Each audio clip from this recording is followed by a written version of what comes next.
मकर संक्रांति, मकर जो राशि है वो 12 राशियों में से एक राशि है मकर। और संक्रांति हर महीने आती है, लेकिन जनवरी महीने की मकर संक्रांति का इतना महत्व इसलिए भी है क्योंकि ये जो ऋतु है हमारे, हम पहले वो समझने का प्रयास करेंगे कि जो ऋतु है वो ऋतु कैसे चेंज होती है, किसके हिसाब से ऋतु चेंज होती है, सूर्य के हिसाब से। और हमारी जो महीना है वो चेंज होता है चंद्र के हिसाब से। और हमारा जो दिन है वो चेंज होता है गुरु और चंद्र दोनों के मिश्रित से। इसीलिए अगर आप यहाँ पे हमारे मोहन मिश्रा प्रभु पुजारी है तो उनको पता है कि राशि का जब हम बोलते हैं तो चंद्र राशि के हिसाब से ऐसा बताया जाता है। तो हमारा जो वैदिक कल्चर है उसमें जो हमारे जितने फेस्टिवल आते हैं वो किसके आधार पे हैं, सूर्य या चंद्र। तो सूर्य और चंद्र के दोनों के मिश्रित, सूर्य और चंद्र के मिश्रित के हिसाब से हमारे ज़्यादातर फेस्टिवल मनाए जाते हैं। तो इसीलिए भी ये सूर्य का इतना महत्व है। दूसरा, सूर्य का महत्व इसलिए भी है कि आज सूर्य पृथ्वी का पूरा भ्रमण एक साल में कंप्लीट करता है। जब एक्चुअल आज 15 जनवरी को आ रहा है, क्योंकि फरवरी में 28 डेज नहीं है, 29 डेज है। इसीलिए इस बार मकर संक्रांति 14 को नहीं आके 15 को आ रही है। तो हर बार आपने देखा होगा कि जन्माष्टमी की डेट आगे पीछे होती है, गौर पूर्णिमा की डेट आगे पीछे होती है, लेकिन संक्रांति की डेट आगे पीछे नहीं होती है। 14 या 15, ज़्यादातर तो 14 को ही आती है, लेकिन इस बार 15 को आई। तो शास्त्र में बताया गया है कि सूर्य जब पृथ्वी का पूरा भ्रमण कंप्लीट करता है 1 साल में, वो भ्रमण कंप्लीट होता है मकर संक्रांति के दिन। और देवताओं का ब्रह्म मुहूर्त कब है? मकर संक्रांति के दिन देवताओं का ब्रह्म मुहूर्त है। तो जो मकर संक्रांति शब्द याद आते हैं हमें दूसरा, जैसे दीपक प्रभु ने बताया, भीष्म पितामह ने अपना देह त्याग किया था। उत्तरायण, उत्तरायण का महत्व क्या है? यण, उत्तरायण। तो सूर्य उत्तरायण करता है धनु राशि से मकर राशि में, इसीलिए भी उसको उत्तरायण कहा जाता है।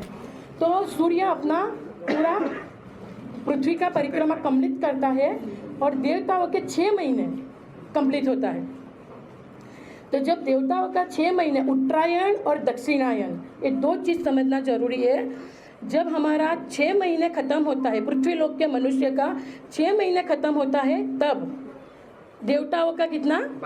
12 घंटे खत्म होता है। और दूसरा 6 महीना जब हमारा खत्म होता है, तब देवताओं की ब्रह्म मुहूर्त सुबह होती है। तो उन देवताओं का जो 24 घंटे है वो हमारा पूरा 1 साल है। तो सूर्य जब परिक्रमा कंप्लीट कर लेता है पृथ्वी की, और जब देवताओं का सुबह यानी ब्रह्म मुहूर्त होता है, उसे बताया जाता है मकर संक्रांति। तो इसीलिए मकर संक्रांति पे आपको बहुत सारे विद्वान बोलते हैं कि उस दिन आप गंगा, यमुना या किसी पवित्र स्थल में जाके स्नान कीजिए, दान पुण्य कीजिए। क्यों? क्योंकि जब हम भी नेचुरल प्रैक्टिकल, हम जब सुबह उठते हैं तो हम क्या करते हैं? स्नान करते हैं। उसी प्रकार देवता भी जब सुबह उठते हैं तो वो तीर्थ स्थानों में स्नान करते हैं, इसीलिए हमें भी ऐसा बताया गया है। तो एक रीज़न तो ये है कि देवताओं का जो ब्रह्म मुहूर्त है वो मकर संक्रांति का दिन है। अब उत्तरायण और दक्षिणायन समझने का हम प्रयास करेंगे। क्यों भीष्म पितामह ने उत्तरायण में ही अपना शरीर देह त्याग किया? क्योंकि उत्तरायण में जो 6 महीने जो है, उसी समय में अगर किसी भी मनुष्य अपना देह त्याग करता है तो उसको उच्च लोक की प्राप्ति होती है। और जो दक्षिणायन है, 6 महीने जो रात्रि, देवताओं की जो रात्रि है, उसी समय पे अगर जो व्यक्ति देह त्याग करता है उसे निम्न लोक की प्राप्ति होती है। लेकिन प्रभुपाद जी बहुत अच्छे से स्पष्टीकरण करते हैं कि भक्त को ये लागू नहीं होता है, चाहे वो उत्तरायण में अपना देह त्याग करे या दक्षिणायन में। भक्त को कभी ये सारी चीज़ें लागू होती नहीं है, लेकिन एक वैदिक शास्त्रों में ये चीज़ बताई गई है कि इसी प्रकार उत्तरायण और दक्षिणायन। तो क्या क्या चीज़ें हुई थी मकर संक्रांति के दिन? भीष्म पितामह ने अपना देह त्याग किया था, चैतन्य महाप्रभु ने संन्यास लिया था, और कुछ देवताओं का ब्रह्म मुहूर्त, और कुछ कोई भक्त को पता है तो बताइए। आज गोपाल भट्ट गोस्वामी का आविर्भाव दिन है मकर संक्रांति के दिन, और रामचंद्र कविराज गोस्वामी, नरोत्तम दास मांगे रामचंद्र संग मांगे नरोत्तम दास। तो जो रामचंद्र कविराज गोस्वामी है उनका आज तिरोभाव दिवस है। और बताया जाता है, मैंने एक लेक्चर में सुना था कि नंद महाराज और यशोदा माता जी ने भगवान कृष्ण उसके पुत्र के रूप में प्राप्त करने के लिए उन्होंने जो तपस्या शुरू की थी वो मकर संक्रांति के दिन से शुरू किया था। तो आज इतने सारे अच्छे कार्य हुए थे। तो हम एक के बाद एक उसको जानने का प्रयास करेंगे कि सूर्य को इतना महत्व क्यों दिया गया है। जैसे मैंने बताया, ऋतु, महीना, दिन हमारे सूर्य और चंद्र के हिसाब से लागू होते हैं, तो उनका महत्व है। लेकिन दूसरा भी बहुत महत्व है सूर्य का। सूर्य को ही भगवान ने 4.2 संदीप प्रभु भगवद गीता का श्लोक, एवं परंपरा प्राप्त, सबसे पहले भगवान कृष्ण ने भगवद गीता का ज्ञान किसको दिया था? भगवान सूर्य को दिया था, विवस्वान को। फिर उन्होंने मनु को दिया था, फिर मनु ने इक्ष्वाकु को दिया था। तो इसीलिए भी सूर्य बहुत विद्वान है, उनको सबसे पहले श्री कृष्ण भगवान ने भगवद गीता का ज्ञान दिया था। इसीलिए भी आज सूर्य का बहुत महत्व है। और वैसे भी हमें पता है कि सूर्य के प्रकाश के बिना कुछ भी होना असंभव है। तो इसी प्रकार दूसरा ब्रह्म संहिता में भी सूर्य का महत्व ब्रह्मा जी ने बताया है। कोई बता सकता है वो श्लोक? ब्रह्म संहिता का 25 नंबर का श्लोक। हाँ, तो उसमें भी बताया गया है पूरा कि कैसे सूर्य का महत्व है, वहाँ पे ब्रह्मा जी ने ब्रह्म संहिता में बताया है। तो इसीलिए भी सूर्य का बहुत महत्व है। दूसरा हमने जैसे बताए कि ऐसे ऐसे भीष्म पितामह ने उसी दिन देह त्याग किया था। तो भीष्म पितामह ने उत्तरायण के दिन, उत्तरायण उसका दूसरा किसी को पता है महत्व क्या है? वो शब्द का डेफिनेशन उत्तर बोलते नॉर्थ ना एक ही, ठीक है। भीष्म पितामह तो दिसंबर में देश था, उत्तरायण 58 डेज। हाँ, उसके ऊपर मैं आती हूँ कि कैसे भीष्म पितामह ने, अर्जुन ने भीष्म पितामह को बाणों के सैया पे लेटा दिया। कितने दिन तक भीष्म पितामह बाणों के सैया पे रहे? 58 डेज। तो एक्चुअल हिज होलीनेस भक्ति रसामृत महाराज का जो मैं लेक्चर सुन रही थी वो बता रहे थे कि 1000 या 2000 साल पहले ऐसा नहीं था कि संक्रांति जनवरी महीने की 14 तारीख को ही आती थी। बहुत सारे लोगों का क्वेश्चन है ना कि क्यों भीष्म पितामह भीष्म पंचक और फिर संक्रांति के दिन देह त्याग किया। बहुत सारे लोगों का ये कन्फ्यूजन है।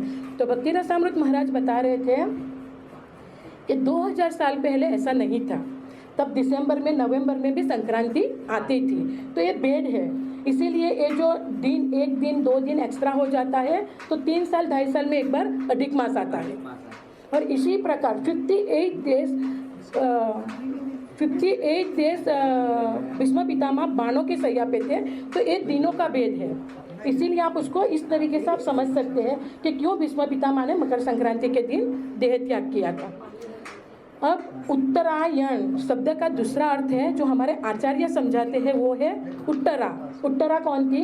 अभिमन्यु की पत्नी थी। और जब महाभारत का युद्ध समाप्त हो गया, सब जन मृत पड़े थे वहाँ पे, लेकिन एक ही व्यक्ति जीवित थे, वो थे भीष्म पितामह बाणों की सैया। युधिष्ठिर महाराज पांडव जीत गए, युधिष्ठिर महाराज का राज्य अभिषेक हो गया, वो राजा बन गए। तब उन्होंने कृष्ण भगवान को पूछा कि मेरी वजह से, मेरी इंद्रिय तृप्ति की वजह से इतने सारे लोग मर गए। तो चाहते तो कृष्ण भगवान युधिष्ठिर महाराज को उपदेश दे सकते थे, वो भगवान थे, लेकिन उन्होंने नहीं दिया। उन्होंने कहा ठीक है चलो, मैं आपको किनके पास लेके चलता हूँ? भीष्म पितामह के पास लेके जाता हूँ। और जब वहाँ पे भीष्म पितामह के पास लेके जाते हैं तो वहाँ पे अभी आप समझ में आ रहा कि क्यों भीष्म पितामह ने इच्छा मृत्यु का वरदान था, उनके पिताजी ने दिया था, सब कुछ था, लेकिन आचार्य बताते हैं युधिष्ठिर महाराज को उपदेश देना था भीष्म पितामह को। तो जब कृष्ण भगवान लेके जाते हैं युधिष्ठिर महाराज को भीष्म पितामह के पास, और वहाँ पे बहुत सारा वो लंबा संवाद है जो भागवतम में दिया है गृहस्थ आश्रम के ऊपर। भीष्म पितामह पूरा मोक्ष धर्म सब कुछ, बहुत सारे, स्त्री को कैसे रहना है, राजा को कैसे रहना है, उसका कर्तव्य क्या है, गृहस्थ का क्या कर्तव्य है, बहुत सारी चीज़ें भीष्म पितामह ने डिटेल में युधिष्ठिर महाराज को उपदेश दिया। और जब भीष्म पितामह को लगा कि हाँ ठीक है, मेरा कर्तव्य यहाँ पे पूरा हुआ, मैंने युधिष्ठिर महाराज को पूरा उपदेश दे दिया, अभी हस्तिनापुर एक बहुत अच्छे, ईमानदार और परंपरा में आए हुए पवित्र राजा के हाथ में है, तब उन्होंने अपना देह त्याग किया। तो उत्तरा शब्द का जो मीनिंग है वो आचार्य समझाते हैं कि जब युद्ध खत्म हो गया, उपदेश दे दिया गया, युधिष्ठिर महाराज राजा बन गए, तब अश्वत्थामा उत्तरा के गर्भ को नष्ट करने के लिए ब्रह्मास्त्र छोड़ते हैं। और जब श्री कृष्ण भगवान रथ में बैठने जाते हैं और कुंती महारानी स्तुति करते हैं, उसी टाइम पे उत्तरा भागते हुए आती है और भगवान श्री कृष्ण को प्रार्थना करती है कि आप मुझे बचाइए। तो श्री कृष्ण भगवान कहते हैं आपको बोले तो नहीं, मुझे नहीं, गर्भ में जो मेरा शिशु है अश्वत्थामा ने उसके ऊपर ब्रह्मास्त्र छोड़ा है, तो आप मेरे शिशु की रक्षा कीजिए। इसीलिए यहाँ पे वर्ड आया है उत्तरायण। उत्तरा के गर्भ में शिशु की रक्षा करने वाले भगवान श्री कृष्ण उत्तरायण, वो हिसाब से भी आचार्य हमें समझाते हैं कि ये नाम आता है। तो हमने यहाँ पे समझ लिया उत्तरायण, दक्षिणायन नाम की विशेषता। सोचिए भीष्म पितामह जब देह त्याग करते हैं उसके सामने साक्षात भगवान श्री कृष्ण है, खड़े हैं, भगवान श्री कृष्ण खड़े हैं। कैसा सौभाग्य है। शुद्ध भक्त थे, 12 महाजनों में से एक थे भीष्म पितामह। इसी प्रकार त्रेता युग में भी राम भगवान के सामने किसी ने अपना प्राण त्यागे थे, जटायु ने। जटायु राम भगवान की गोदी में था और उनके सामने जटायु ने अपने प्राण त्यागे थे। दूसरा, कलयुग के शुरुआत से पहले हरिदास ठाकुर ने, हरिदास ठाकुर भी बहुत भाग्यवान थे। चैतन्य महाप्रभु के सामने उन्होंने अपना देह त्यागे। चैतन्य महाप्रभु ने अपने दोनों हाथों में हरिदास ठाकुर को लेके कीर्तन किया था और उनके सामने देह त्याग किया था।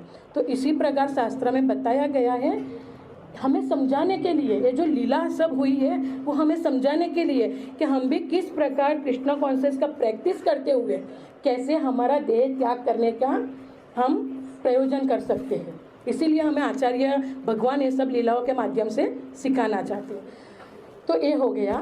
अब हमें गोपाल भट्ट गोस्वामी का आज आविर्भाव दिन है, जन्मदिन है। गोपाल भट्ट गोस्वामी हमारे 6 गोस्वामियों में से एक है। वंदे रूप सनातन और रघुयुगो श्री जीव गोपाल को। गोपाल भट्ट गोस्वामी श्री संप्रदाय से आते थे। उनका जन्म कहाँ पे हुआ था? श्रीरंगम में। हम लोग जा रहे हैं, बहुत सारे भक्त खुश हो जाइए। वहाँ पे आज भी जहाँ पे गोपाल भट्ट गोस्वामी का जन्म हुआ था वो घर आज भी है और हम वहाँ पे पता नहीं प्रभु जी दर्शन के लिए ले जाएंगे, इनका प्लानिंग कैसा है। तो वहाँ पे गोपाल भट्ट गोस्वामी का जन्म हुआ था। वो श्री संप्रदाय से थे। उनके पिता का नाम था वेंकट भट्ट और वो श्रीरंगम मंदिर के मुख्य पुजारी थे। तो 4 मास चतुर्मास जब चल रहा था, जब चैतन्य महाप्रभु श्रीरंगम गए थे, और हमें सबको पता है कि चतुर्मास के दौरान सन्यासी ज़्यादा ट्रैवलिंग नहीं करते हैं। तो वेंकट भट्ट ने बताया कि आप हमारे घर पे रुक जाइए। चैतन्य महाप्रभु कीर्तन कर रहे थे वहाँ पे। तो जो वेंकट भट्ट ने कहा, उन्होंने देखा चैतन्य महाप्रभु साक्षात भगवान है। उनके जो कीर्तन के समय उनके शरीर में से, दिव्य शरीर से जो आव भाव दिखाई दे रहे थे, तो वहाँ पे वेंकट भट्ट ने उनको कहा कि आप कहीं पे और मत रुकिए, आप हमारे घर पे चतुर्मास रुक जाइए। तो चैतन्य महाप्रभु वहाँ पे वेंकट भट्ट गोस्वामी के घर पे रुक जाते हैं। तब हमारे गोपाल भट्ट गोस्वामी कितने साल के थे? 5 या 6 साल के थे। बहुत छोटे बालक थे, 5 या 6 साल के थे। तो चैतन्य महाप्रभु जब वेंकट भट्ट गोस्वामी के घर पे रुके थे, वहाँ पे कीर्तन करते थे, प्रसाद लेते थे, तो वो गोपाल भट्ट गोस्वामी को बहुत प्रेम करते थे। चैतन्य महाप्रभु उनका उच्छिष्ट गोपाल भट्ट गोस्वामी को देते थे और डेली साथ में रहते थे। और वहाँ पे और एक मंदिर है, जगन्नाथ मंदिर, जहाँ पे चैतन्य महाप्रभु कीर्तन करते थे। वो आज भी है वो जगन्नाथ मंदिर वहाँ पे। इसी प्रकार चैतन्य महाप्रभु का चतुर्मास वहाँ पे रहते, पूरा होता है, तब वो वापस वृंदावन जाने की तैयारी करते हैं। तो गोपाल भट्ट गोस्वामी ने कहा मैं भी आपके साथ चलता हूँ। तब चैतन्य महाप्रभु कहते हैं कि नहीं, आप अभी हमारे साथ नहीं आ सकते, आपके माता पिता वृद्ध है, आप अभी अपने माता पिता की सेवा कीजिए। जब आपका माता पिता नहीं रहे, चले जाएंगे वैकुंठ लोक, तब आप वापस वृंदावन आना और रूप गोस्वामी सनातन गोस्वामी के साथ में आप मेरी सेवा करना। और गोपाल भट्ट गोस्वामी ने वैसा ही किया, उन्होंने अपने माता पिता की सेवा की। तो यहाँ पे आचार्य हमें क्या शिक्षा दे रहे हैं? माता पिता की सेवा कि हमें भी हमारे माता पिता का अच्छे से सेवा करना चाहिए, हमारा जो कर्तव्य है उसको हमें निभाना चाहिए। तो गोपाल भट्ट गोस्वामी अपने उदाहरण से हमें सिखा रहे हैं। फिर उनके माता पिता वैकुंठ चले जाते हैं, गोपाल भट्ट गोस्वामी वृंदावन आ जाते हैं, रूप गोस्वामी सनातन गोस्वामी के साथ रहते हैं, वहाँ पे शिक्षा लेते हैं। और फिर गोपाल भट्ट गोस्वामी का नाम आए और हम राधा रमन को याद नहीं करें, ऐसा हो नहीं सकता। क्योंकि आज सबसे सुंदर विग्रह जो है वो है राधा रमन जी, और वो किस प्रकार प्राकट्य हुए वो सबको पता है। हम वो स्टोरी में नहीं जाएंगे कि कैसे गोपाल भट्ट गोस्वामी गंडकी नदी में स्नान करने जाते हैं। तो एक बार जब उन्होंने डुबकी लगाई, 12 दामोदर शिला उनके झोली में आ गई, उन्होंने वापस रख लिया वो शिला को।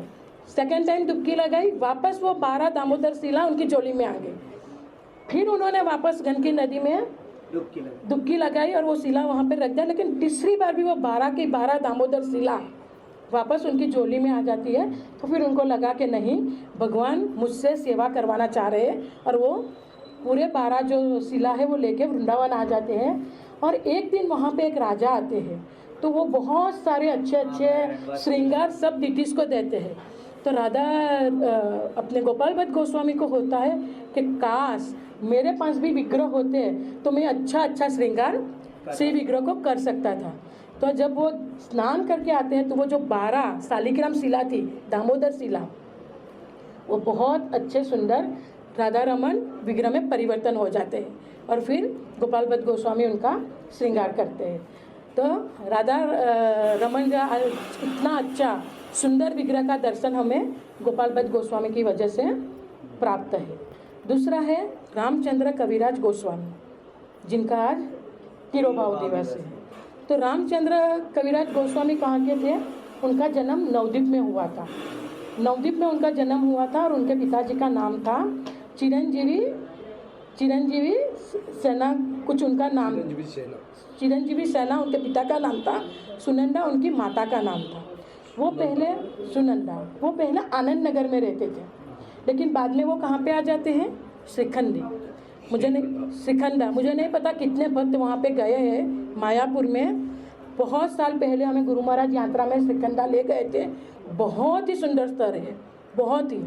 वहाँ पे ये रामचंद्र कविराज गोस्वामी महाराज रहते थे।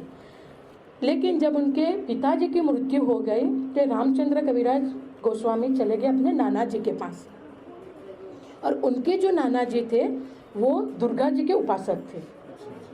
तो थोड़े समय के लिए रामचंद्र कविराज गोस्वामी भी दुर्गा जी की उपासना करने लग गए और उपासना करते थे, और वहाँ पे उनका विवाह तय हो गया।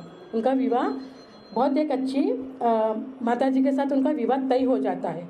और विवाह करके जब हम देखते हैं कि विवाह करके एक दुल्हा जब अपनी दुल्हन को लेके घर पे जाते हैं, तो रामचंद्र कविराज गोस्वामी जब अपने वाइफ को लेके जब जा रहे थे तो रास्ते में जाजीराम बोल के एक गांव आता है। वो गांव में उन्होंने श्रीनिवास आचार्य को देख लिया। कैसे देखा? वो मैरिज करके विवाह करके अपनी पत्नी को लेके जा रहे थे और वो गांव में रास्ते में आंखों से उन्होंने देखा। हम देखते हैं ना, आजकल का वो प्रेम नहीं था। आजकल जो लड़के लड़कियां एक दूसरे को आंखों में देखते और प्रेम होता है, वैसा प्रेम नहीं। जैसे ही रामचंद्र कविराज गोस्वामी महाराज ने श्रीनिवास आचार्य को आंखों आंखों में देखा तो उनसे इतना आकर्षण हो गया कि वो दूसरे ही दिन, विवाह के दूसरे ही दिन, रामचंद्र कविराज गोस्वामी अपनी पत्नी को घर को छोड़ के सीधा श्रीनिवास आचार्य के पास चले जाते हैं और वो वहाँ जाके उनकी सेवा में लग जाते हैं। और श्रीनिवास आचार्य उनको शिक्षा और दीक्षा दोनों देते हैं। किनको? रामचंद्र कविराज गोस्वामी महाराज को। फिर थोड़े समय के बाद वो चले जाते हैं वृंदावन, रामचंद्र गोस्वामी महाराज, और वहाँ पे वो 6 गोस्वामियों के साथ में रहते हैं। और ये जो कविराज गोस्वामी की उपाधि है वो उनको पहले नहीं थे, पहले वो सिर्फ रामचंद्र थे। लेकिन वृंदावन में आने के बाद उन्होंने बहुत सारे भजन लिखे, कविताएं लिखी, तो वहाँ पे उनको ये कविराज की उपाधि दी जाती है।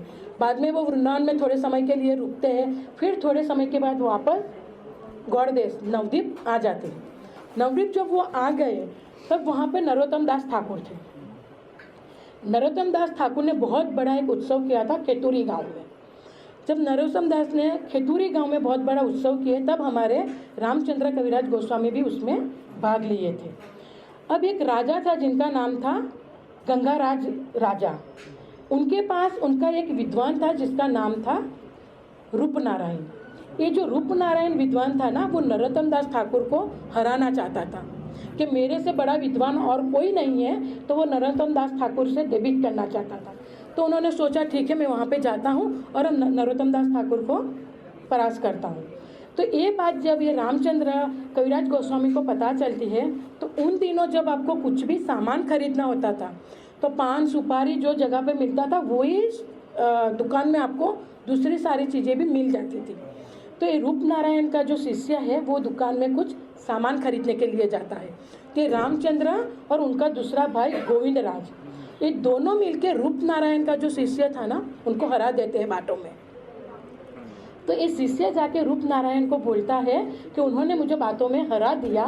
तो रूपनारायण सोचता है कि ये दो नरोत्तम दास ठाकुर से कनेक्टेड है, उनके पास जाके सत्संग करते हैं। तो जब ये दोनों ऐसे हैं तो उनके जो जिनसे उन्होंने शिक्षा ले रहे वो गुरु कैसे होंगे। तो उन्होंने वहाँ पे पराजय मान ली और वो नरोत्तम दास ठाकुर तक नहीं जाते और वहाँ से ही सीधे वो राजा के पास चले जाते हैं। और बाद में हमारे आचार्य बताते हैं कि वो रूपनारायण और वो जो राजा था गंगाधर, वो दोनों नरोत्तम दास ठाकुर के शिष्य बन जाते हैं। तो ये लीला भी मायापुर में हुई थी। और तीसरी लीला है जो चैतन्य महाप्रभु की संन्यास लीला, वो प्रभु जी आपको डिटेल में बताएंगे उसके बारे में, क्योंकि वो लीला बहुत ही लंबी है, इतने विस्तार से बताना बहुत मुश्किल है। क्योंकि कई सालों पहले जब मेरे गुरु महाराज ये लीला बता रहे थे यात्रा में मायापुर में, तो ऐसा लग रहा था कि आपकी आंखों के सामने वो लीला चल रही है। क्योंकि महाराज कोई भी नहीं चाहते थे। एक मैं आपको लीला बताना भूल गई कि जब गोपाल भट्ट गोस्वामी छोटे थे 5-6 साल के, और उन्होंने चैतन्य महाप्रभु को संन्यास के ड्रेस में देखा था तो उनको अच्छा नहीं लगता था। हमें भी आप सोचो, हम मंदिर जा रहे हैं और गौरांग महाप्रभु को संन्यास ड्रेस में अगर आपको देखना है देख पाएंगे वहाँ। तो आपको कैसा लगेगा ना, आपको अच्छा वो ड्रेस ही आपको सोचते ही आपको ऐसा लगेगा कि नहीं गौरांग प्रभु ने कर ली है, बहुत अच्छा पगड़ी, बहुत अच्छा उनका वेशभूषा श्रृंगार, धोती कुर्ता। हम श्रृंगार कितना अच्छा था माता जी टेम्पल में जी, तो हम वैसे ही देखना पसंद करते हैं ना। तो सेम गोपाल भट्ट गोस्वामी भी अपने मन में वैसा ही सोचते थे कि मुझे संन्यास लीला में ड्रेस में मुझे गौरांग प्रभु को देखना नहीं है। और चैतन्य महाप्रभु ने उनको अपना जो नवदीप का जो सुंदर रूप था वो गोपाल भट्ट गोस्वामी को वो दर्शन दिए थे। तो वैसे ही जब सबको पता चला कि चैतन्य महाप्रभु संन्यास लेने वाले हैं तो सारे भक्त दुखी हो गए थे। कोई भक्त ऐसा नहीं था वहाँ पे जिनको दुख नहीं था। और गुरु महाराज अपने लेक्चर में बता रहे थे कि जब चैतन्य महाप्रभु संन्यास लेके जा रहे थे तो गंगा, हमने सबने देखा कि गंगा कितनी बड़ी है, मायापुर में बहुत बड़ी है गंगा। वहाँ पे सिर्फ आपको बाल दिखाई दे रहे थे, इतने लोग चैतन्य महाप्रभु के पीछे जा रहे थे। लोग नहीं दिखा रहे थे, सिर्फ उनके सर के बाल दिख रहे थे।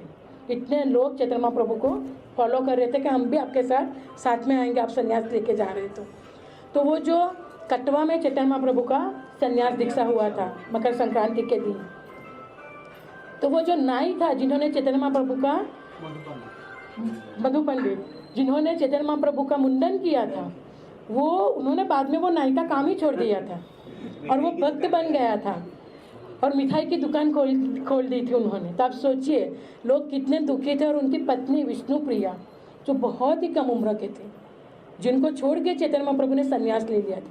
क्यों लिया था चैतन्य महाप्रभु ने संन्यास, क्या आवश्यक था? वो स्वयं कृष्णा थे। गंभीर होना चाहते थे और उनका बात हरे भी कृष्णा महामंत्र सब मतलब लेना, जो प्रचार करते एग्जैक्टली आपने बताया वो कारण भी सही है कि वो, लेकिन वो तो भगवान थे, वो दिखाना संन्यास दिखाना। लेकिन मेन कारण क्या था कि उस ज़माने में लोग जो संन्यास ड्रेस में जो रहते थे उनकी बहुत इज्जत करते थे। तो इसलिए चैतन्य महाप्रभु को तो सबको हरिनाम देना था। तो इसलिए उन्होंने सोचा कि जब मैं गृहस्था हूँ, मैंने विवाह किया है और जब मैं सबको हरिनाम देने जाता हूँ तो लोग मुझे इतने सीरियसली नहीं ले रहे। चाहते तो लेते थे, भगवान वो लीला भी कर सकते थे, लोगों को वो बुद्धि दे सकते थे, लेकिन वो एक एग्जाम्पल उदाहरण दिखाना चाहते थे लोगों को। तो लोग मुझे इतना हरिनाम देने जाता हूँ तो इतना सीरियस नहीं देते। इसीलिए उन्होंने सोचा कि मुझे संन्यास लेना चाहिए और संन्यास लेने के बाद मुझे लोगों को हरिनाम देना चाहिए। तो 1510 में चैतन्य महाप्रभु ने संन्यास दीक्षा ली थी और 1511 में चैतन्य महाप्रभु दक्षिण भारत यात्रा के लिए निकल गए थे। तो इसी प्रकार चैतन्य महाप्रभु ने दक्षिण भारत में, क्योंकि बहुत सारे मायावादी का भी उद्धार करना था, हरिनाम का प्रचार करना था, तो इसी प्रकार चैतन्य महाप्रभु ने उस दिन अपना संन्यास दीक्षा लेके हरिनाम के माध्यम से बहुत सारे बद्ध जीवों का उद्धार किया। दूसरा एक रीज़न बताते हैं कि चैतन्य महाप्रभु जब गृहस्थ थे और जब वो जाते थे तो वो गोपी गोपी बोल के चिल्लाते थे, वो कृष्ण कृष्ण बोल के नहीं चिल्लाते थे। और गोपी तो वहाँ पे जो उनके स्टूडेंट आते थे वो स्टूडेंटों को क्वेश्चन करते थे कि आप कैसे हो, सब लोग हमें कृष्ण कृष्ण बोलना सिखाते हो और आप गोपी गोपी बोल के चिल्ला रहे हो। तो चैतन्य महाप्रभु कौन थे? राधा और कृष्ण का सम्मिलित रूप है। उनका जो हृदय है वो किनका है? श्रीमती राधा रानी का, तो इसलिए वो वहाँ पे गोपी गोपी बोल के कर रहे थे। तो ये भी एक रीज़न था कि उन्होंने संन्यास लेके फिर हरिनाम का प्रचार किया था। तो मैंने जितना सुना था, मुझे जितना याद था, इतना मैंने आप लोगों के साथ शेयर किया। अगर उसमें अगर कोई गलती हो गई है तो मैं हाथ जोड़ के सबसे विनती करती हूँ, मुझे माफ़ कर देना। आगे अगर कुछ बताना है तो हिज गेस्ट बद्दू गोपाल प्रभु जी आपको। नवदीप बिहारी के घर में आप सभी का हार्दिक स्वागत है। तो आज बहुत ही महत्वपूर्ण दिन है। आज का दिन मकर संक्रांति, जैसे मोदिनी गोपी आपको बता रही थी कि मकर संक्रांति का विशेष पर्व क्यों माना जाता है। खास कर पूरे भारतवर्ष के अंदर मकर संक्रांति के दिन आज नई फसल आती है, बताया गया है। तो फार्मर लोगों के लिए खेती ज़राअत जो करते हैं उनके लिए बहुत ही महत्वपूर्ण दिन है आज। तो विशेष कर अगर साउथ इंडिया के अंदर देखा जाएगा तो आज के दिन मंदिर के अंदर हज़ारों लोगों की भीड़ लगी हुई रहती है। साउथ इंडिया के अंदर अगर आप देखेंगे जितने सारे मंदिर हैं, दिव्य देशम, ये सारे दिव्य देशम के अंदर इतनी सारी भीड़ होती है आज के दिन। आज और कल, जो कल भोगी और आज संक्रांति, ये 2 दिन विशेष कर बहुत ही भीड़ होती है और सब लोग भगवान के दर्शन करने जाते हैं। और अगर आपको मैं बताना चाहूँगा तो आधा श्रीमद् भागवतम जो है, इसकी सारी लीलाएं साउथ इंडिया में ही हुई है। आधे श्रीमद् 12 कैंटो, इसमें जितनी लीलाएं हुई है आधे से अधिक लीलाएं पूरे साउथ इंडिया में हुई है। तो आज का दिन इसलिए विशेष है, जैसा आपको बताया गया कि मकर संक्रांति के दिन सबसे पहले हमें समझना ये है कि सूर्य कौन है, सूर्य देव विवासवान कौन है। कितने लोग जानते हैं सूर्य कौन है? सूर्य और चंद्र कौन है? भगवान की 2 आंखें हैं, ठीक है। और हनुमान जी के गुरु महाराज कौन है? सूर्य देव है। जब सूर्य देव शिक्षाएं दे रहे थे, अपनी क्लास चला रहे थे, तो उस क्लास के अंदर हनुमान जी गए और हनुमान जी ने विनती की कि ये सूर्य नारायण, आपकी क्लास में मुझे भी सम्मिलित होना है। तो सूर्य नारायण भगवान ने बोला ऑलरेडी क्लास फुल हो गया है, अभी कोई अंदर प्रवेश नहीं मिल सकता। तो हनुमान जी ने बताया कोई बात नहीं, आप क्लास दीजिए, मैं बाहर से आपकी क्लास सुनूंगा। तो सूर्य नारायण का जो है रथ जो चलता है, वो रथ एक हिसाब से जो भ्रमण करता है, उसके पीछे पीछे हनुमान जी दौड़ रहे थे और सूर्य से सारा ज्ञान उन्होंने अर्जित किया। तो इस प्रकार से सूर्य नारायण की बहुत विशेषता है कि नवग्रह के अंदर सबसे विशेष कर अगर जो सबसे बलवान ग्रह है तो है सूर्य। तो हम जब नवतिरुपति के दर्शन करने जाएंगे तो सूर्य नारायण का जो मंदिर है, भगवान सूर्य को, और उनके अधिष्ठता देव जो है वो भगवान विष्णु, उसका नाम है वैकुंठ धाम। तो वो भूलोक के अंदर ऐसा बताया गया है कि वैकुंठ जो है वो वहाँ है। तो हम वहाँ जाएंगे तो नवतिरुपति बताया गया है। जैसा आप लोगों ने सुना है कि जिस प्रकार से शिव जी के जो कुंभकोणम के अंदर 9 क्षेत्र है, इसी प्रकार से भगवान विष्णु के 9 क्षेत्र है, जिसको बताया गया है नवतिरुपति, तिरुनवेली। चैतन्य महाप्रभु जब साउथ इंडिया का भ्रमण कर रहे थे तो ताम्रणी नदी आती है, तो उस ताम्रणी नदी के अंदर स्नान कर महाप्रभु वहाँ से पूरा साउथ इंडिया का भ्रमण करते हैं। तो सबसे पहले ये समझना है कि महाप्रभु की आज संन्यास लीला के बारे में हम थोड़ा बहुत चर्चा करेंगे। तो चैतन्य महाप्रभु जब छोटे थे तो उनका नाम था निमाई पंडित, और चैतन्य महाप्रभु इतने नटखट थे तो सची देवी हमेशा बोलती थी चैतन्य निमाई को कि निमाई इतना तंग मुझे मत करा करो। लेकिन निमाई इतना अपनी माँ को तंग करते थे, और उनके भाई जो थे बिल्कुल उनके विपरीत थे। उनके भाई उतने ही गंभीर थे, तो विश्वरूप जो थे वो उतने ही गंभीर थे। और विश्वरूप क्या करते थे, हर रोज चैतन्य महाप्रभु को और निमाई को छोड़कर वो अद्वैत आचार्य के पास दौड़कर चले जाते थे और अद्वैत आचार्य को अपने गुरु मानते थे। और अद्वैत आचार्य उनको विश्वरूप को बहुत सारी शिक्षाएं देते थे, और उस शिक्षा को ग्रहण करते हुए अद्वैत आचार्य के द्वारा वो इतने प्रभावित हो गए कि उनको संसार से वैराग्य प्राप्त हो गया। और एक दिन अपने माता पिता को सोते हुए हालत में वो घर छोड़कर चले जाते हैं। तब विश्वरूप जहाँ घर छोड़कर चले जाते हैं, तब वो भ्रमण करते करते पूरा भारतवर्ष का भ्रमण करते हुए निकल जाते हैं और विश्वरूप घर छोड़ने के कारण उनके जो पिता होते हैं जगन्नाथ मिश्र, वो जगन्नाथ मिश्र के हृदय के ऊपर बहुत बड़ा आघात लगता है। और जगन्नाथ मिश्र को ऐसा होता है, मेरा ज्येष्ठ संतान मुझे छोड़कर चला गया, तो हो सकता है मेरी परवरिश के अंदर कुछ कमी हो सकती है। तो उस पीड़ा से वो व्यक्त रह के उन्होंने अपने देह को त्याग दिया। अब सची माता के ऊपर इतना बड़ा कष्ट आ पड़ा कि सची देवी ने देखा कि एक तो मेरे पति जगन्नाथ ना रहे और ना ही मेरा पुत्र रहा, तो अभी उनकी आसक्ति किसके ऊपर थी? निमाई पंडित के ऊपर थी। और निमाई पंडित क्या करते थे? हर रोज गंगा के अंदर जाती, सब जो भी कन्याएं आती थी गंगा के अंदर स्नान करने के लिए, उनको परेशान करते थे, उनको बहुत ही तंग करते थे। और सारे जितने भी बालक लोग रहते थे उनको बोलते थे मैं आपका गुरु हूँ। एक्चुअली उनके गुरु जो थे वो गंगा नारायण थे, और गंगा नारायण के पास वो शिक्षा प्राप्त करते थे चैतन्य महाप्रभु व्याकरण के बारे में। और चैतन्य महाप्रभु को सारी शिक्षाएं देते थे गंगा नारायण, और ये चैतन्य महाप्रभु अन्य बालकों को अपने पास जमा कर उनको शिक्षा देने का प्रयास करते थे। तो उनका उतना विद्वान कोई व्यक्ति संसार के अंदर नहीं था। और चैतन्य महाप्रभु की जब प्रतिभा इतनी सारी फैल गई पूरे भारतवर्ष के अंदर, तो एक केशव कश्मीरी पंडित नाम का एक व्यक्ति था। और ये केशव कश्मीरी पंडित जो था ये कौन से संप्रदाय से आता था? कुमार संप्रदाय से आता था। तो उसने क्या किया कि चैतन्य महाप्रभु को चैलेंज किया, महाप्रभु को बताया कि आप मेरे से वाद विवाद करो। और महाप्रभु ने उनके साथ मतलब डिबेट कंपटीशन चला, और केशव कश्मीरी पंडित के बोले कि भाई नेक्स्ट डे जब डिबेट होने वाला है तो रात में गया और सो रहा है, तो सरस्वती देवी आती है उनको स्वप्न में केशव कश्मीरी को, और बोलती है तुम किससे विवाद करने जा रहे हो? मेरे पति से विवाद करने जा रहे हो, तो तुम परास्त हो जाओगे।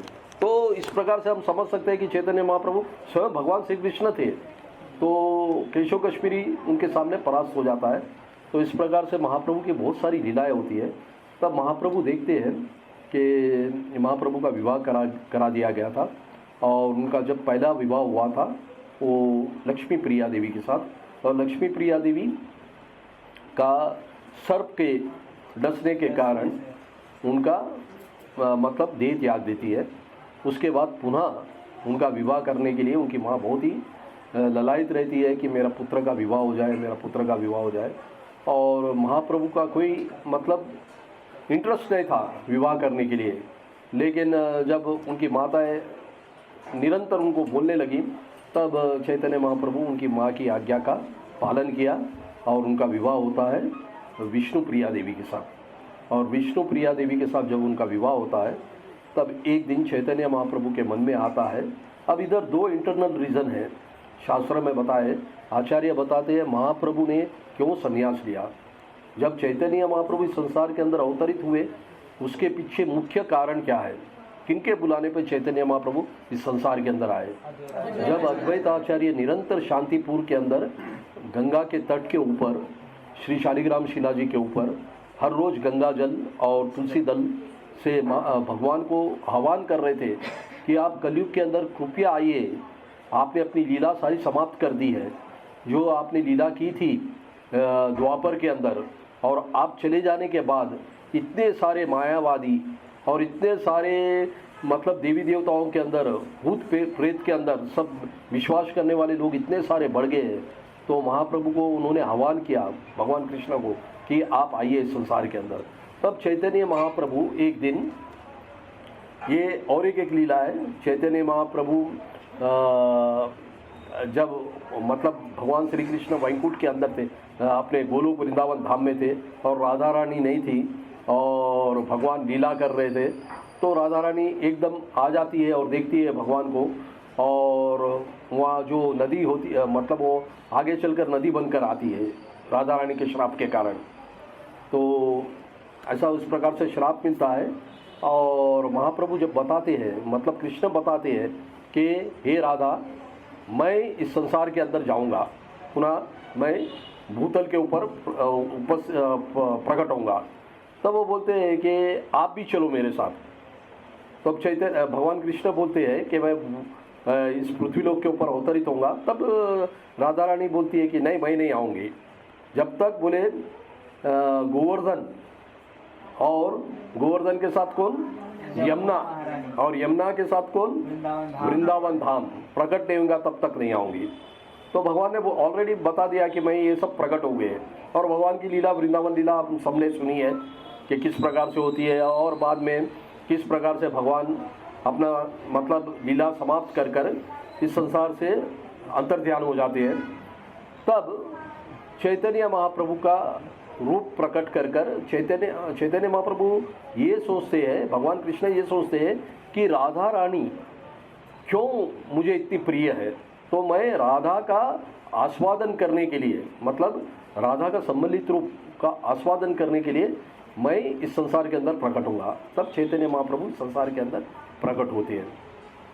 तो चैतन्य महाप्रभु जब प्रकट होते हैं और बहुत सारी लीलाएं करते हैं, तब चैतन्य महाप्रभु देखते हैं कि लोग गंभीर नहीं हो रहे, तो मुझे संन्यास लेना चाहिए।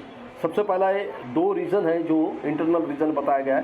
पहला कारण ये है कि जो इस संसार के लोग हैं वो उनको मतलब उतने सीरियस नहीं ले रहे हैं, भगवान को, चैतन्य महाप्रभु को इतना सीरियस नहीं ले रहे हैं। और दूसरा कारण क्या है कि भगवान स्वयं चाहते हैं कि मैं राधा के नाम में वो क्या आस्वादन है वो सारे संसार को मैं दूँ। तो ये 2 कारण से महाप्रभु ने संन्यास लीला ग्रहण की। तो जब चैतन्य महाप्रभु अपनी माता को बताते हैं कि मुझे संन्यास लेना है, तो उनकी माँ बड़ी दुखी होती है।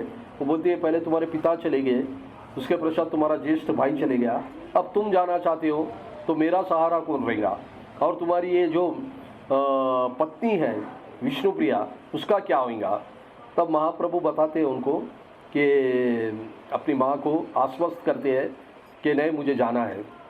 तब वो महाप्रभु चैतन्य महाप्रभु ये जाने के पूर्व क्या होती है, घटना होती है, वो गया जाते हैं अपने पिता का तर्पण करने के लिए। जब गया में जाते हैं तो ऑलरेडी उनके गुरु महाराज वहाँ उनको मिलते हैं। उनके गुरु कौन है, ईश्वरपुरी। जो ईश्वरपुरी उनके गुरु महाराज है, उनका दर्शन वहाँ होता है। तब वो ईश्वरपुरी को बोलते हैं कि आप मुझे दीक्षा दीजिए। तब ईश्वरपुरी बोलते हैं आप स्वयं भगवान हैं, मैं आपको क्या दीक्षा दूंगा।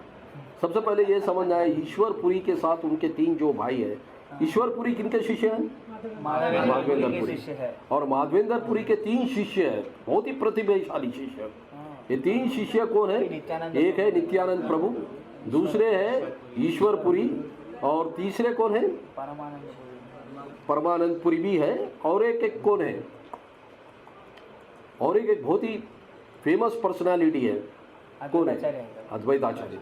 तो इस प्रकार से ये सारे माधवेंद्रपुरी के शिष्य थे, और माधवेंद्रपुरी के शिष्य ईश्वरपुरी, और ईश्वरपुरी के शिष्य चैतन्य महाप्रभु।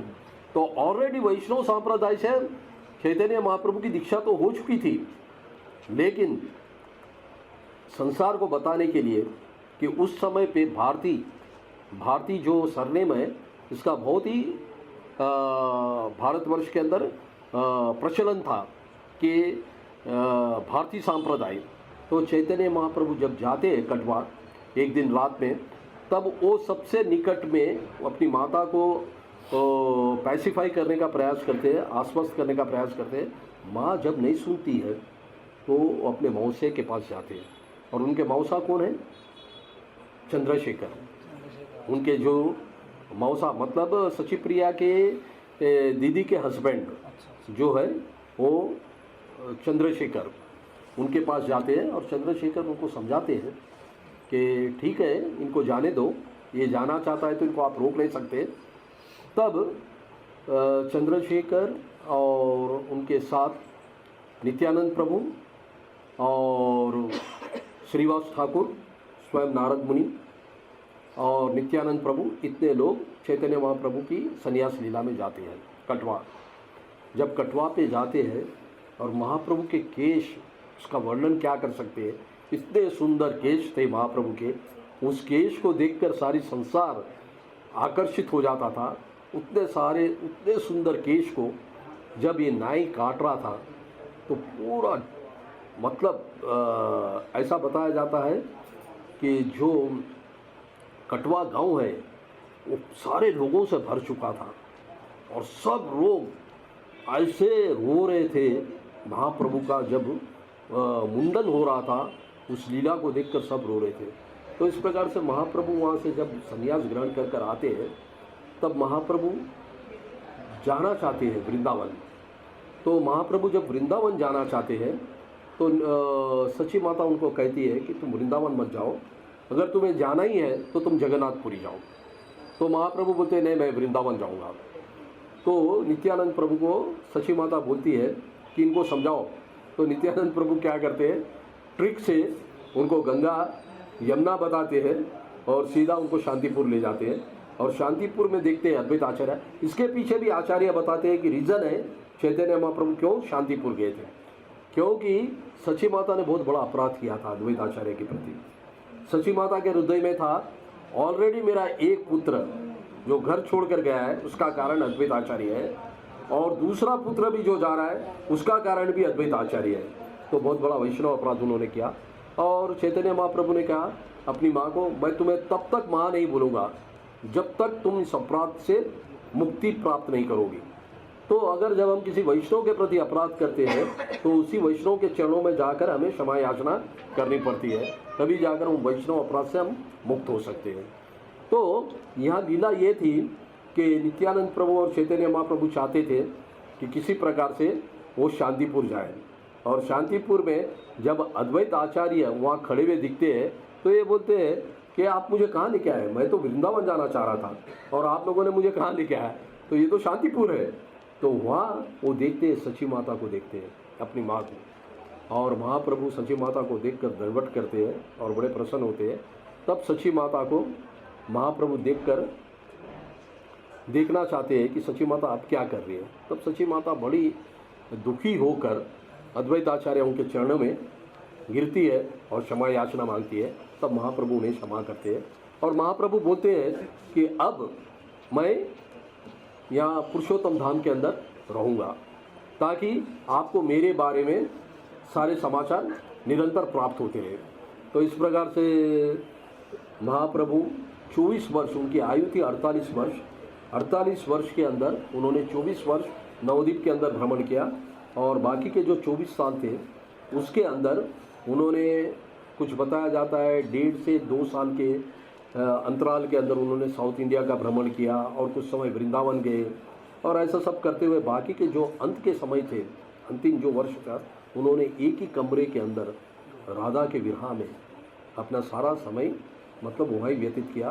वो गंभीरा, जहाँ भी हम रिसेंटली जाके आए, इतने लोग हम यात्रा में गए थे, तो गंभीरा नाम के कमरे में महाप्रभु हमेशा राधा और कृष्णा की विरह के अंदर अपना सारा जीवन व्यतीत कर दिया। तो चैतन्य महाप्रभु ये सिखाना चाहते हैं कि जो सन्यासी होते हैं उस सन्यासी का सम्मान हमें किस प्रकार से करना चाहिए।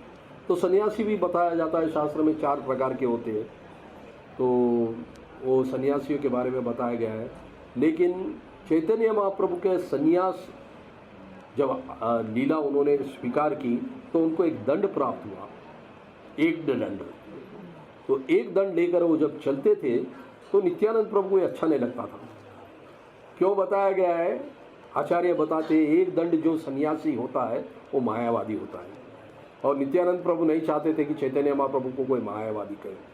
तो नित्यानंद प्रभु दंड को, उनके दंड को तोड़ने के लिए जब वो वहाँ से आते हैं, साक्षी गोपाल मंदिर से चलते हुए जब जाते हैं तो बताया गया वो रूट बहुत लंबा है, किस प्रकार से नवद्वीप से वो साक्षी गोपाल मंदिर होते हुए अनंत वासुदेव के दर्शन करते हुए, साक्षी गोपाल के दर्शन करते हुए आते हैं। तो नित्यानंद प्रभु क्या करते हैं, उन्होंने दंड भंगा नाम का एक जगह है, वहाँ उनका दंड को तोड़ देते हैं। तब महाप्रभु बड़े क्रोधित होते हैं और महाप्रभु बोलते हैं अब मेरे साथ किसी को आने की आवश्यकता नहीं, सब यहाँ रुक जाओ, मैं अकेला जाऊँगा। और महाप्रभु अकेले चलने प्रारंभ करते हैं। तब उनके पीछे पीछे लोग जाते रहते हैं और चैतन्य महाप्रभु इस प्रकार से जगन्नाथपुरी के अंदर प्रवेश करते हैं और जगन्नाथ भगवान के किस प्रकार से दर्शन करते हैं वो सब हम जानते हैं। लेकिन महाप्रभु का जो दक्षिण यात्रा है, दक्षिण भारत की, वो यात्रा के अंदर महाप्रभु चाहते थे जो बनारस है, जिसको आज काशी बताया जाता है, काशी बनारस, ये काशी बनारस क्षेत्र पूरा मायावादी क्षेत्र है। तो इन लोगों का उद्धार कैसे किया जाए? तो चैतन्य महाप्रभु चाहते थे कि इन लोगों का उद्धार करने के लिए वहाँ जाना है। तो वहाँ एक मंदिर है जिसका नाम है कृष्ण का मंदिर है, विग्रह है। तो प्रभुपाद जब इलाहाबाद के अंदर रहते थे तो प्रभुपाद जी उस मंदिर के विग्रह के दर्शन करने जाते थे। बिंदु क्या नाम है, अच्छा नाम है उस विग्रह का, बिंदु के नाम से ही है, बिंदु माधव ऐसा कुछ नाम है। तो उस विग्रह के दर्शन कर कर महाप्रभु जब जाते हैं तो वहाँ बहुत बड़े मायावादी और महाप्रभु अलग से बैठते हैं द्वार के पार, दरवाजे के बाहर, और इस प्रकार से उनकी लीला चलती है। तो इस प्रकार से वो सारे वहाँ जितने भी मायावादी थे वो सबको उन्होंने वैष्णव बना दिया, और इस प्रकार से वैष्णव बनाकर उन लोगों को महाप्रभु और आगे आगे जाते हैं। तो महाप्रभु की अलग अलग लीलाएँ हुई है। तो महाप्रभु के कारण, चैतन्य महाप्रभु के कारण आज हमें ब्रह्म संहिता प्राप्त हुई है। जो ब्रह्म संहिता है वो चैतन्य महाप्रभु ने ब्रह्म संहिता का जो ऐसा बताया गया है कि ब्रह्म संहिता जो है, ब्रह्मा जी ने भगवान की जो स्तुति की वो 100 चैप्टर्स के अंदर है, जिसके अंदर एक ही चैप्टर अभी इस भूतल के अंदर है और चैप्टर नंबर 5। तो चैतन्य महाप्रभु को जो प्राप्त हुआ वो है आदि केशव मंदिर के अंदर। जब चैतन्य महाप्रभु तम्रानी नदी से कीर्तन करते हुए नवतिरुपति के दर्शन करते हुए जब महाप्रभु आते हैं तिरुवत्तुरु नाम का प्रदेश में आते हैं, तब महाप्रभु देखते हैं कि वहाँ बैठते हैं। तो वहाँ भी 3 विशेष नदी है जिनका संगम होता है। ये 3 नदी बहुत सुंदर रीज़न बताया गया है कि चैतन्य महाप्रभु एक कथा बताते हैं कि किस प्रकार से 3 नदी पापी नदी कहलाई जाती थी, कि तीनों ने बहुत बड़ा अवरोध उत्पन्न किया था भगवान शिव और पार्वती के बीच। तब पार्वती देवी ने कृष्ण को, मतलब विष्णु को अपना भाई मानकर ये कहा कि आप आइए और आप हमारी रक्षा कीजिए। तब भगवान वहाँ आते हैं, उनकी रक्षा करते हैं, और तिरुवत्तुर के अंदर चैतन्य महाप्रभु ये सारी लीलाएँ देखते हैं। और वहाँ उनको जब 8 प्रकार के उनके शरीर के अंदर भाव उत्पन्न होना प्रारंभ होते हैं, वो जिस जगह पे बैठे हुए हैं उस जगह के ऊपर, तब उसको खोदा जाता है और खोद कर नीचे देखा जाता है। तो वहाँ से उनको ब्रह्म संहिता का 5th चैप्टर प्राप्त होता है। और चैतन्य महाप्रभु उसको पूरा अपना लिपि लेकर, उसको लेखन लेकर वो पूरे वहाँ से निकल कर जाते हैं। तब बताया जाता है कि किस प्रकार से ये आदि केशव पेरुमल भगवान जो है ये विग्रह, ये बताया जाता है कि 10,008 शालिग्राम शिला से बने हुए विग्रह है। तो ये बड़े भाई है, किसके बड़े भाई हैं? ये अनंत पद्मनाभ है, अनंत पद्मनाभ स्वामी, जो त्रिवेंद्रम के अंदर है, जिसको आज तिरुअनंतपुरम बताया गया है। वहाँ वो जो विग्रह है उनके बड़े भाई हैं। उसे भी पुराने विग्रह, पुरातन काल के विग्रह है, तो ऐसा बताया गया। तो इस प्रकार से महाप्रभु वहाँ से आगे चलते हैं, और महाप्रभु बताया गया है कि किस प्रकार से साउथ इंडिया का भ्रमण किया है। उस प्रकार से काफ़ी सारे दिव्य देश को महाप्रभु जी ने स्वयं गए थे उस दिव्य देश को, और सारे दिव्य देश के दर्शन करते हुए महाप्रभु यहाँ आते हैं तिरुवनंतपुरम में। तो तिरुवनंतपुरम के अंदर भी भगवान के दर्शन करते हैं, और दर्शन कर कर महाप्रभु ये साउथ इंडिया की पूरी लीलाएँ बताते हैं कि कैसे भक्त को भगवान के प्राकट्य स्थल के अंदर क्यों जाना चाहिए, ताकि हमारी भक्ति जो होती है वो बहुत ही प्रबल रूप से जागृत होती है भक्तों के संग में, और हम भगवान की भक्ति के अंदर अग्रसर हो सकते हैं, आगे बढ़ सकते हैं। तो ये सब शिक्षाएं भगवान हमें देने के लिए ये सारी लीलाएं होते हैं। वैष्णव के लिए ऐसा नहीं है 365 डेज हमारी ये फेस्टिवल है, ऐसा नहीं है कि आज का दिन ही विशेष है। हर रोज़ कहीं ना कहीं भगवान की लीलाएँ होती रहती है। तो इस प्रकार से हम देख सकते हैं कि भगवान की सारी सुंदर लीलाएँ जो होती है ये हमें एक अवसर प्रदान करती है कि भगवान के सानिध्य के अंदर भगवान के स्मरण कैसे अच्छे से किया जाए, वो शिक्षा हमें देने के लिए भगवान ये सारी लीलाएँ करते हैं। तो ऐसे ही आज का जो ये पवित्र दिन है हम इसको समझ सकते हैं कि साउथ इंडिया के अंदर आज के दिन तो इतनी सारी भीड़ होती है हर मंदिर के अंदर, और भगवान विष्णु के सारे जो विग्रह है उसको आज सुंदर तरीके से सजाया जाता है और उनके दर्शन दिए जाते हैं। तो ये लीलाएँ थी महाप्रभु की तो अनेक लीलाएँ हैं, लेकिन विशेष कर जो ये संन्यास लीला है वो आज के दिन हुई थी। और उसके बाद जब भगवान ने जब विष्णुप्रिया को त्याग दिया, विष्णुप्रिया को छोड़ दिया, तब महाप्रभु की आयु और विष्णुप्रिया की आयु मात्र 16 वर्ष थी। संभल कर प्रभु, तो विष्णुप्रिया की जो आयु थी 16 वर्ष की थी। 16 वर्ष की आयु में उनको महाप्रभु, एक पति अपनी पत्नी को छोड़कर जाता है, तो कैसा सीन हो सकता है, जस्ट हम इमेजिन नहीं कर सकते हैं। तो विष्णुप्रिया ने क्या किया, हर रोज़ हरे कृष्णा महामंत्र का जप करती थी और एक दाना मतलब एक चावल का दाना पूरा हुए बाद, हरे कृष्णा महामंत्र का पूरा जप हुए बाद ऐसे एक दाने जमा कर उस चावल का भोग बनाकर भगवान को भोग अर्पित कर उस भोग को स्वीकार करती थी। कितने साल तक 24 ईयर्स। कितने साल तक? 80 साल, 80 ईयर्स। 80 साल तक विष्णुप्रिया देवी ने ये तपस्या की। कितने साल? 80 साल तक। उनकी आयु थी 16 वर्ष। और धामेश्वर महादेव, अगर आपने नवदीप में गए होंगे तो धामेश्वर महादेव जो विग्रह है वो विग्रह का सेवा करती थी विष्णुप्रिया देवी। हरे कृष्णा प्रभु 80 साल करे, उन्होंने 16 साल में शुरू करे, तो 96 ईयर, यस 96 ईयर तक वो महाप्रभु के विरह में रही। और महाप्रभु 48 साल लीला की और विष्णुप्रिया ने 96 ईयर। तो आज ही के दिन मतलब ये जो बता रहे थे कि श्रीवास आचार्य के बारे में बता रहे थे, कविराज गोस्वामी, रामचंद्र कविराज गोस्वामी। रामचंद्र कविराज गोस्वामी एक्चुअल में विवाह करने जा रहे थे घोड़े पर बैठकर, और श्रीवास आचार्य इन्होंने बताना भूल गए। तो श्रीवास आचार्य जो है वो एक पेड़ के नीचे खड़े हुए हैं और ये विवाह का प्रोसेशन वहाँ से जा रहा है। अब जितने ब्रह्मचारी लोग हैं यहाँ बैठे हुए, बड़े ध्यान से सुनिए। तो जब कृष्णदास कविराज, रामचंद्र कविराज की बारात जा रही थी और वो घोड़े के ऊपर बैठे हुए थे और उनकी दृष्टिपात किसके ऊपर पड़ती है? श्रीनिवास आचार्य। और श्रीनिवास आचार्य का जो आई कांटेक्ट उसके साथ होता है, उनके अंदर वैराग्य आ जाता है। एक ही दिन में अपनी पत्नी का त्याग कर देते हैं और छोड़कर चले जाते हैं। तो श्रीवास आचार्य को क्यों, मतलब श्रीवास आचार्य के अंदर ये पोटेंसी क्यों थी? ये 3 लोगों की जोड़ी थी। एक थे श्रीवास आचार्य, एक थे नरोत्तम दास ठाकुर, और एक कौन थे? श्यामानंद पंडित। और ये तीनों के जो गुरु हैं, तो श्रीवास आचार्य बोलते हैं, विश्वनाथ चक्रवर्ती ठाकुर जब बूढ़े हो जाते हैं, ये लीला आप लोगों ने सुनी होंगी, तो उनको डिबेट करने के लिए रामानंदी लोग बुलाते हैं जयपुर में।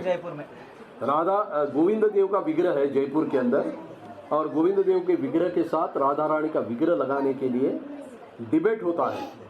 तब वहाँ का जो राजा होता है, तो ये रामानाडी को और रामानंदी और ये गौड़ीय वैष्णव को, दोनों के बीच डिबेट ऑर्गेनाइज करते हैं। जब इनके बीच डिबेट ऑर्गेनाइज होता है तो इनकी आयु बहुत वृद्ध अवस्था में हो जाते हैं और विश्वनाथ चक्रवर्ती पाद नहीं जा सकते हैं। तब वहाँ का राजा बोलता है कि कोई गौड़ीय वैष्णव की तरफ से आईना नहीं वाद विवाद करने के लिए। तब वो अपने गुरु को बोलते हैं कि आप मुझे आशीर्वाद दीजिए, मैं जाता हूँ। तो बोले तुम अकेले कुछ भी उनको परास्त नहीं कर सकते हो, ये बहुत बड़े बड़े रामानाडी जितने भी है, रामानंदी, ये बहुत बड़े भाष्यकार है, तो इनके साथ तुम वाद विवाद नहीं कर सकते। वो बोलते गुरु महाराज आप मुझे बस अपने चरणों की धूली दीजिए, आपके चरणों की धूली लेकर मैं जाता हूँ। तो नरोत्तम दास ठाकुर जाते हैं और जब इनका वाद विवाद होता है तो नरोत्तम दास ठाकुर रोते हैं गोविंद देव के पास जाकर। इन लोग बोलते हैं कि हमारे पास तो श्री भाष्य है, आपके पास कहाँ है? तो श्री भाष्य ये भी बहुत सुंदर लीला है। एक एक लीला के अंदर अगर हम चले जाएंगे तो बहुत सुंदर लीला है। तो श्री भाष्य कैसे संसार के अंदर अवतरित हुआ, तो इसके पीछे भी बहुत बड़ा लीला है। तो साउथ इंडिया जब हम जाएंगे तो आपको एक मंदिर में लेके जाएंगे, उस मंदिर के अंदर भगवान शिष्य बन जाते हैं और शिष्य की जगह भगवान ले लेते हैं। वो मंदिर में हम जाएंगे तो भगवान अपने शिष्य के स्टूडेंट बन जाते हैं और वहाँ भगवान कौन है? रामानुजाचार्य। और वहाँ के जो भगवान है, विग्रह है, वो रामानुजाचार्य के शिष्य बन जाते हैं। बहुत सुंदर लीला है। तो जब खुरेश महाराज के साथ जाते, वो खुरेश अलवार, जो ये खुरेश अलवार है, उनकी भी बहुत सुंदर लीला है कि श्रीपाद रामानुजाचार्य के दो विशेष शिष्य थे, एक था दाशरथी और दूसरा था खुरेश। दाशरथी उनके स्वयं बहन के पुत्र थे, उनकी जो बहन थी मतलब उनकी मौसी का बेटा है।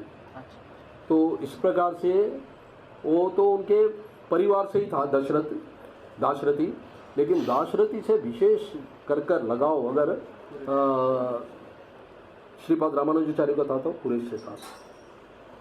तो ये खुरेश था, ये खुरेश बताया गया कि श्रीपाद रामानुजाचार्य को इतनी सेवा करता था, अगर हमारे में से किसी का उद्देश्य होना चाहिए कि मुझे कैसा शिष्य बनना है, तो खुरेश जैसा शिष्य बनना है अपने गुरु का, ये अपेक्षा करनी चाहिए हमको। तो खुरेश उतना मतलब सरेंडर की जो सीमा है ना, वो भी ख़त्म हो जाती है खुरेश के सामने। तो खुरेश जब इनके साथ अपने गुरु के साथ जाते हैं तो ये लोग कश्मीर चले जाते हैं। कश्मीर के अंदर ये मतलब पांडुलिपि है, उस पांडुलिपि को देखने जाते हैं पैदल ये लोग, रामानुजाचार्य और खुरेश।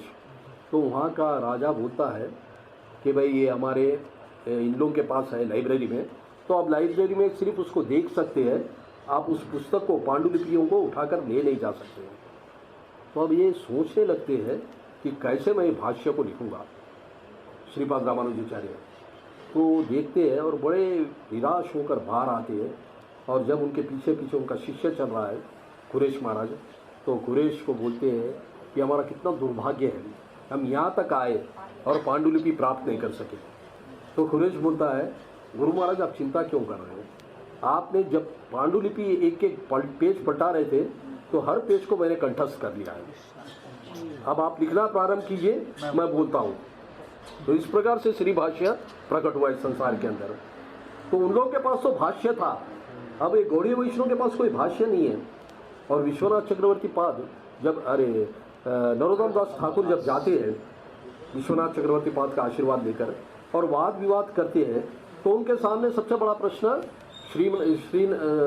श्रीनंदी लोग बोलते हैं, रामनाड़ी बोलते हैं कि भाई आपका भाष्य क्या है, आप उसको प्रकट कीजिए। तो इनका तो कोई भाष्य है ही नहीं, तो कैसे लाएंगे।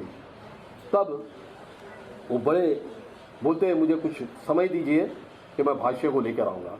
तो राजा बोलता है 3 दिन का अवसर मैं आपको देता हूँ, 3 दिन के अंदर आपको लेके आना पड़ेगा, अन्यथा ये जो गोविंद देव के बाजू में ये राधा का विग्रह है उसको हम हटा देंगे, उसके साथ नहीं रखेंगे, क्योंकि शास्त्र के अंदर उसका कोई उल्लेख है ही नहीं। तो राधा कोई प्रमाण नहीं है, तो राधा कृष्ण के साथ नहीं रहेंगे। तो इस प्रकार से राजा आदेश देता है। तब नरोत्तम दास ठाकुर गोविंद देव के मंदिर में जाते हैं और बहुत रोते हैं, रात का समय होता है, कोई नहीं रहता है, और गोविंद देव और सामने बैठे हुए हैं नरोत्तम दास ठाकुर, बहुत रोते हैं।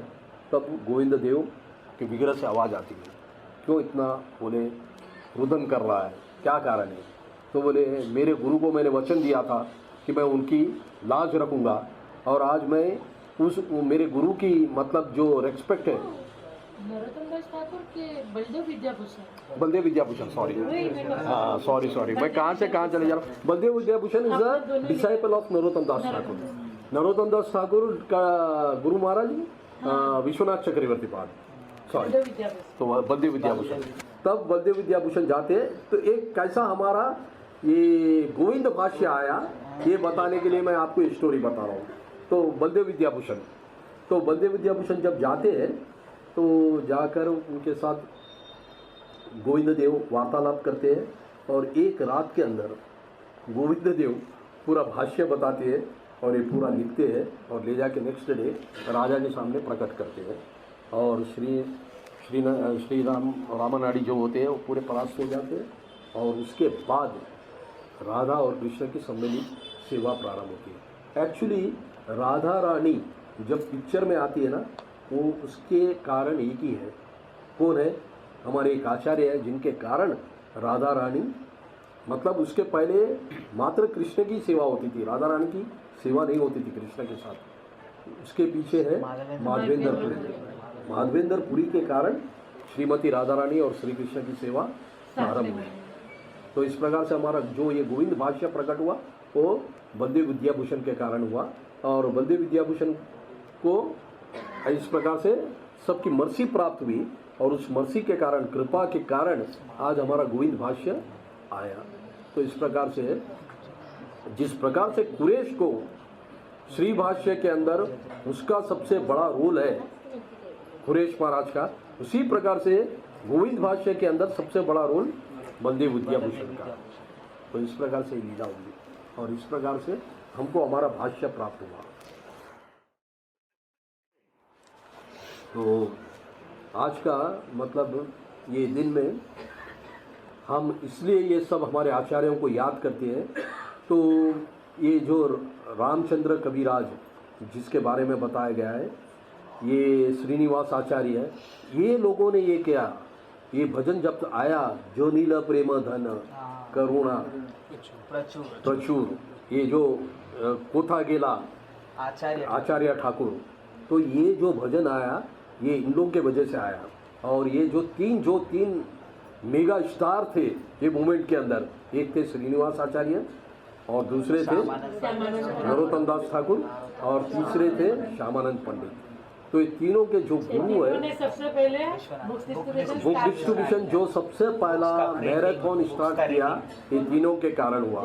और ये तीनों ने कैसे वृंदावन से पुस्तकों को लेके आए और किस प्रकार से जब ये वो राजा बोलता लेके आ रहे खजाना और खजाना है उसको हम चुरा लेंगे, और किस प्रकार से उससे बचा कर ये पुस्तकों को लेकर आए। तो सबसे ऊपर जो पुस्तक थी वो कौन सी थी? ये खजाने के अंदर सबसे ऊपर जो पुस्तक थी वो कौन सी थी? मैं आपको एक हिंट देता हूँ, उसके ऑथर थे रूप गोस्वामी, भक्ति रसामृत सिंधु, भक्ति रसामृत सिंधु। पढ़ के भक्त बन जाता है। वो राजा जो होता है वो उस पुस्तक को पढ़कर भक्त बन जाता है और पूरा गांव वैष्णव बन जाता है। पूरा का पूरा गांव डाकुओं का था, लुटेरों का गांव था। और श्रीवास ठाकुर चले गए, गदाधर पंडित चले गए, सब एक एक कर चले गए, अब कोई नहीं बचा। तो इसके पीछे भी एक बहुत बड़ी कहानी है। श्रीवास ठाकुर को नित्यानंद प्रभु लेकर आते हैं, तो बोलते हैं मुझे चैतन्य महाप्रभु की सारी लीला स्थली देखना है। तो जाते हैं और नित्यानंद प्रभु उनको सब भ्रमण कराते हैं, हर जगह नवद्वीप का भ्रमण कराते हैं। तो बताते हैं कि इधर महाप्रभु की ये लीला हुई, इधर ये लीला हुई, वो सब देखते हैं। और वो चाहते हैं कि एक कॉपी मुझे भागवतम की प्राप्त हो।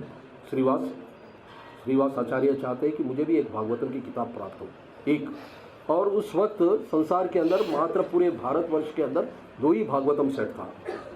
एक था गदाधर पंडित के पास और एक था, कहाँ था? कृष्णदास का विराज गोस्वामी। एक था नरहरि ठाकुर के पास था, श्रीखंडा नरहरि ठाकुर। तो जब ये नित्यानंद प्रभु उनको लेकर जाते हैं तो वहाँ जाते हैं तो नरहरि ठाकुर का भी तिरोभाव हो जाता है।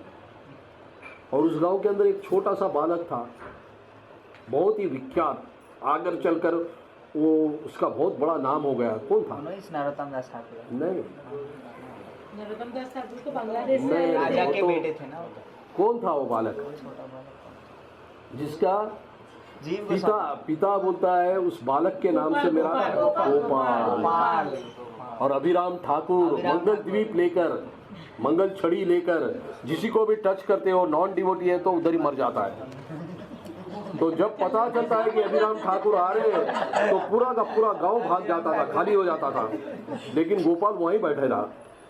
तो गोपाल का पिता बोलने लगा, तुम्हें डर भय नहीं लग रहा है? बोले नहीं, कुछ नहीं होगा। तो अभिराम ठाकुर उसको ऐसा छड़ी लगाते हैं मंगलद्वीप, और मंगलद्वीप लगाने से गोपाल हरी हरी हरी हरी बोलने लगता है। तो बोलते हैं भगवान का शुद्ध भक्त है। तो इस प्रकार से वो लीला होती है। तो श्रीवास आचार्य, मैं बीच बीच में से सब कथाएं बोल रहा हूँ, तो श्रीवास आचार्य जब घूमते हुए जाते हैं और बहुत ही रुदन करते हैं कि मेरा कितना दुर्भाग्य है कि मैं जहाँ जहाँ जाता हूँ वहाँ से वैष्णव अपने शरीर को त्याग दे रहा है, तिरोभाव हो जा रहा है। अंतगतवा वो लोग घूमते घूमते घूमते कहाँ आते, टोटा गोपीनाथ मंदिर। और टोटा गोपीनाथ मंदिर के अंदर जब जाते हैं तो टोटा गोपीनाथ मंदिर के अंदर गदाधर पंडित बैठे हुए हैं और भगवान चैतन्य महाप्रभु ने अपनी लीला समाप्त कर दी और गदाधर पंडित के लिए टोटा गोपीनाथ भगवान बैठ जाते हैं क्योंकि ये इतने बूढ़े हो गए थे और उन्होंने उस स्थान को छोड़ा नहीं। महाप्रभु की आज्ञा के कारण उन्होंने उस स्थान को छोड़ा नहीं और उसी स्थान पर बैठकर वो गोपीनाथ की सेवा कर रहे थे। तो अब इतने बूढ़े हो गए कि उठ नहीं सकते थे। वो बोले कि अब मैं सेवा नहीं करूँगा, अभी ये जो और भक्त लोग हैं वो सेवा करेंगे। तो गोपीनाथ ने बोला नहीं, मुझे तो सेवा तो आपसे ही लेनी है और किसी से मैं सेवा नहीं लूँगा। तो बोले गोपीनाथ अब मुझसे सेवा नहीं हो रही है। तो क्यों नहीं हो रही है? तो बोले मैं इतना बूढ़ा हो चुका हूँ कि अब उठ भी नहीं सकता हूँ। तो तब भगवान बैठ जाते हैं। पूरे विश्व के अंदर एक ही विग्रह है जो बैठे हुए अवस्था में है। तो किसके लिए बैठ जाते हैं? और गदाधर पंडित कौन है? राधा रानी स्वयं है। तो राधा और कृष्ण के लिए बैठ जाते हैं और तो इस प्रकार से लीला होती है। तब जब वो नित्यानंद प्रभु को लेकर जाते हैं श्रीवास आचार्य को, तब गदाधर पंडित की बहुत वृद्ध अवस्था हो जाती है, इतने बूढ़े हो जाते हैं। तो बोलते हैं भागवतम, बोले भागवतम क्या समझाऊं मैं कि गदाधर पंडित के अश्रु के कारण पूरी भागवतम, पूरी जो उनका लेखन था वो दिखाई नहीं दे पड़ता था, इतना रोते थे वो महाप्रभु के वियोग में। तब अब क्या करेंगे? तब वो लोग श्रीखंडा जाते हैं नरहरि सरकार ठाकुर के पास।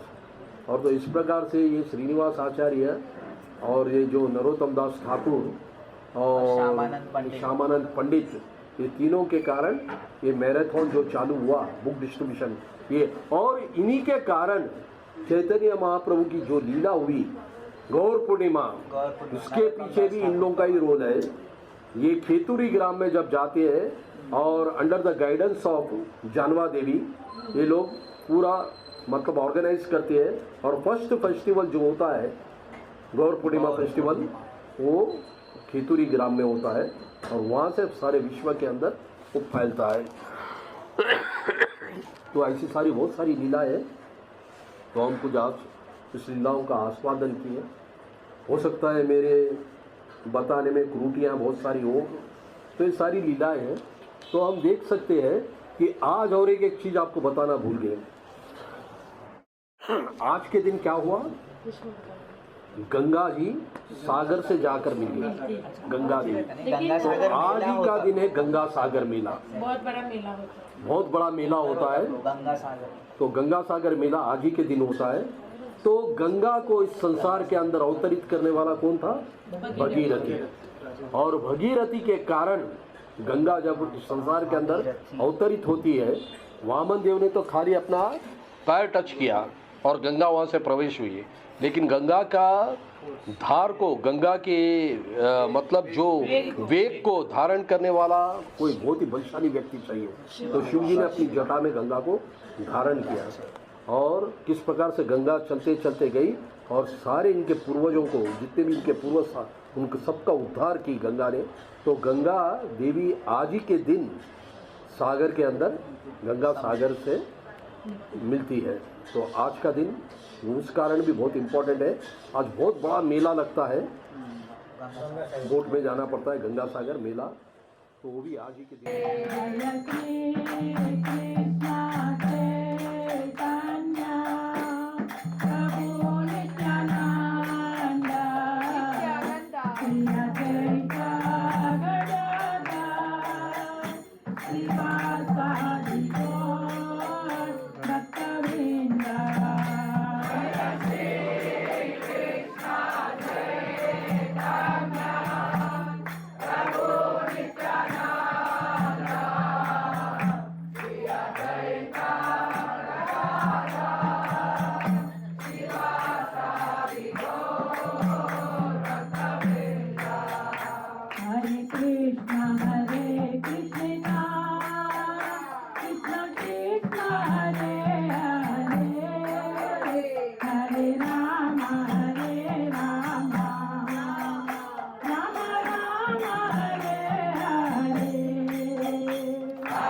राधा रानी की जय, महारानी की जय।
Hare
Shara